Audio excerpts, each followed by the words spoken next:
Racist man humiliates black woman on plane, instantly regrets it. Michelle had expected nothing more than a routine flight back to England, just another journey lost in the blur of travel. But fate had other plans. It started with a sneer, a muttered insult, sharp as a knife, slicing through the hum of the cabin, all because of the color of her skin. The confrontation grew so explosive that the entire flight ground to a halt, passengers gaping, flight crew scrambling. Yet neither Michelle nor her tormentor noticed the man sitting behind them, watching. And when the moment came, he would change everything. Before we continue today's story, tell us in the comments where you are watching from. Let's get started. The hum of the airport buzzed around Michelle and her daughter Marsai as they waited in line. A beep, a nod from security, and they were through, joining the stream of passengers flowing toward their next flight. Madrid had been a brief pause in their journey, a bridge between the vibrant pulse of Africa and the familiar embrace of England. Soon they would be home. Michelle exhaled, a quiet relief settling in her chest. The first leg of their trip was over. Africa had been stirring, beautiful, and heavy with memories, roots revisited, emotions laid bare. But now, the thought of her own house, her own space, wrapped around her like a promise. The airline had split their seats, Michelle on the aisle, Marsai a few rows back, across the divide. No matter the distance, feeling small, manageable. If she needed her, she'd be there in seconds. One step at a time, they ascended the short staircase into the plane.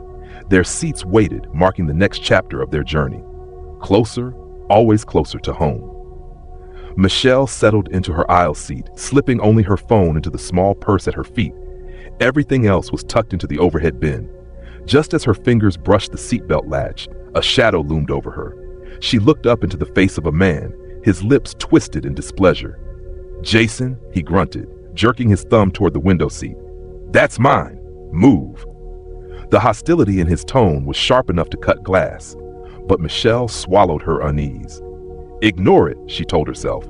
"Just let him pass." She shifted to rise, but her body betrayed her. A familiar, seizing pain shot through her knees, arthritis, her unwelcome travel companion.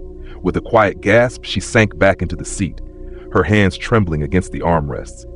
Jason's nostrils flared. "Oh, forget up," he snapped, loud enough for nearby passengers to glance over. "I'm not standing here because some old black woman can't move her ass."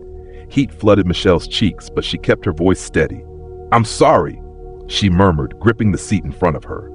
Knuckles white, she hauled herself upright, every joint screaming in pain. She held firm, stepping aside with forced dignity. For a heartbeat, Jason didn't move. He just watched, eyes narrowed, mouth curled, as if her struggle were some pathetic spectacle. Then, with a huff, he shouldered past, collapsing into his seat. Michelle exhaled, lowering herself beside him. The space between them crackled with tension, thick enough to choke on, and that was when trouble began. The words struck Michelle like physical blows. Jason's hatred needed no provocation. It spilled over simply because she existed in the space next to him. Her skin, her accent, the very air she breathed, it all seemed to offend him. "You stupid cow," he snarled, loud enough for rows ahead to hear. "Think you can waste my time? Sit there, stare stupidly." Michelle opened her mouth to respond, but Jason cut her off with a roar. "Shut your mouth! I won't listen to that ghetto accent." Spittle flew from his lips as passengers turned. Then, movement. A flash of defiance cutting through the cabin. Marsai was already out of her seat, storming down with rage in her eyes. She wedged herself between her mother and Jason's fury, her voice razor sharp. "You do not speak to her like that." Jason's face purpled. Two of them now. Two black women daring to stand against him. His hands clenched into fists. "Oh, now you've done it," he hissed. "I'll have you both dragged off this flight by security. See how brave you feel then." The threat hung in the air, toxic. But Marsai didn't flinch. She leaned in, her whisper carrying the weight of a shout. "Try it." The voices clashed around her. Marsai's fiery, Jason's venomous. Michelle sat frozen, the past crashing over her in waves. Not again. The thought seared through her mind. Not here, not now, not after all these years. The cabin air grew thick. She could smell the stale coffee on Jason's breath, see the way his finger jabbed toward Marsai's face. But her vision blurred, the present dissolving into memory. England, 1985. Rain slicked the streets as she walked home. Her accent still heavy, her skin still a disgust. The shouts from passing cars, the way shopkeepers ignored her bills, the night the police dragged her out for misunderstood suspect. Back then, survival had been a daily war. Job applications vanished into trash bins. Landlords suddenly found flats occupied. But she'd clenched her fists and marched forward. First a cleaner, then a clerk, then finally, an office with her name on the door. Every promotion had been wrestled from hands that tried to push her down. Love arrived like sunlight after a long storm. His name was Anthony. He carried the same rhythms in his speech, the same memories of a homeland they'd left behind. When their hands intertwined, they made a declaration that they would thrive, not just survive. Their marriage became a sanctuary. They built a world where laughter outweighed the weight of prejudice outside their door. Then came the children, 3 heartbeats that made every sacrifice ache sweetly. Suddenly there were night shifts at the hospital after days at the call center. Society seemed to tighten its grip each time they climbed. Denied loans, suspicious glances at parent-teacher meetings. But they pressed on, fueled by stolen moments. Years folded into decades. One by one, their children crossed stages in caps and gowns, their degrees shining like an armor. The weight lifted slowly, first from Michelle's shoulders, then from Anthony's back. Their son sent groceries. Michelle would sit by the window some evenings, Anthony's hand in hers, watching the sunset paint their quiet street. The house smelled of jollof rice and contentment. Every creak of the floorboards whispered the same truth. We won. The years had softened their edges. Michelle and Anthony now filled their days with leisurely breakfasts. Though their other children sent love through screens and care packages, it was Marsai who anchored them, appearing like clockwork every Sunday with fresh bread and stories that made Anthony's laughter echo through the house. Life had become a tapestry of small joys. Surprise airline tickets to Santorini tucked under napkins, video calls from grandchildren in Toronto, the way Anthony still reached for Michelle's hand when they walked through the market. After decades of struggle, the universe seemed to whisper, "Take this. You've earned it." Then a winter came without warning. Anthony coughed once at dinner, a sharp, wet sound that made Michelle's fork freeze midair. By dawn, his skin burned like embers. Doctors used words like advanced and metastasized, their clipped tones belying the truth. This thief had been stealing him from her for years. The hospital walls watched mercilessly as the love of her life unraveled. Strong shoulders that once carried their children through storms now caved under white sheets. Fingers that tuned radios to old high life songs now trembled, reaching for her like a drowning man grasping at light. Michelle memorized the rhythm of his decline, the beeping monitors slowing, the hollows deepening beneath his cheekbones, as if studying grief before it consumed her. On the morning, he slipped away. She pressed her forehead to his still warm chest and inhaled the fading scent of his cologne, the one their daughter had brought last Christmas. The world kept turning, and just like that, 37 years became a suitcase of memories too heavy to lift. The world became a hollow echo after Anthony left. Michelle moved through their home like a ghost, her fingers brushing over his favorite chair, the coffee mug he forgot to wash still sitting by the sink. Every room whispered his absence, the silence of the garden where they'd planted roses together, the empty space beside her in bed where his warmth used to linger. Days blurred into one another. She sat by the window for hours, watching the seasons change without her. Meals lost their taste.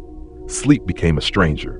The vibrant woman who once danced to high life records now stared blankly at walls, as if waiting for the earth to swallow her whole. Her children saw the light fading from her eyes. Marsai arrived one evening with a suitcase and a resolve that brooked no argument. "You're coming home with me," she said, her voice soft but unyielding. Slowly they pulled Michelle back into the world, one shared meal, one grandchild's laughter, one sunrise at a time. When the anniversary of Anthony's passing loomed, Marsai made a decision. "We're going home," she told Michelle, pressing tickets to Lagos into her hands. Not just to remember him, to celebrate him. The moment they put their foot on African soil, in-laws and her relatives with the same grief, hands calloused from the same love, held her tight. They cooked Anthony's favorite dishes, told stories that made tears and laughter spill in equal measure. For the first time in a year, Michelle felt the weight in her chest ease. Why did I stay away so long, she wondered, watching the sunset paint the trees gold. The journey back began peacefully. Madrid's airport buzzed with mundane routines. Boarding passes scanned, luggage stowed. But as the plane ascended toward England, fate, or perhaps karma, sent an old tormentor down the aisle. Jason's sneering face materialized like a specter from the past, his presence snapping the fragile peace Michelle had fought so hard to reclaim. Jason was the reason everything spiraled out of control. The argument started quietly, just sharp words exchanged between him and Michelle. But as voices rose, so did the tension in the cabin. Passengers shifted uncomfortably, shooting irritated glances their way. Some even leaned over, urging Jason to drop it. But he wouldn't. He kept demanding, no, insisting, that Michelle be moved, or better yet, thrown off the plane entirely. A flight attendant intervened, but it only made things worse. Each attempt to calm Jason down seemed to fuel his temper. Around him, phones lifted, screens glowing as passengers captured the spectacle. Yet Jason didn't care. He glared at Michelle, his voice dripping with venom. If you won't move, I'll make you. Michelle and her daughter, Marsai, didn't back down. Try it, Marsai challenged, her voice steady. Lay one finger on either of us, and you'll wish you never boarded this flight. Jason's face burned red.